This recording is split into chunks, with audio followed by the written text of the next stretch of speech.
Hello అందరికీ, మీలో ఎంతమందికి రోటి పచ్చళ్ళు అంటే ఇష్టం?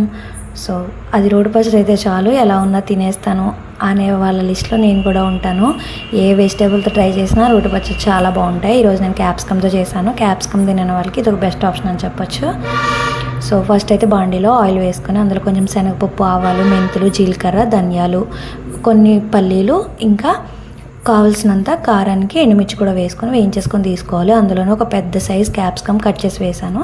అలాగే కొంచెం ఇంట్లో వంకాయలు ఉంటే అవి కూడా ఒక 2 వేసాను. ఒక టొమాటో, కొంచెం కొత్తిమీర, కొంచెం చింతపండు కూడా వేయించేసుకొని కొంచెం మగ్గాక దించేసుకొని చల్లారబెట్టుకోవాలి. తర్వాత ఇవన్నీ కలిపి రోట్లో వేసుకొని బాగా దంచుకోవాలి. అందులో కొంచెం వెల్లుల్లిపాయలు, ఉప్పు కూడా వేసుకొని బాగా దంచుకుంటే మనకి పచ్చడి రెడీ అయిపోద్ది. కావాలంటే ఇందులో పోపు వేసుకోవచ్చు, వేసుకోకపోయినా చాలా బాగుంటుంది. నేనైతే పోపు వేస్తాను, రోడ్డు పచ్చళ్ళ కమ్మగా ఉంటుంది పోపు వేసుకుంటే.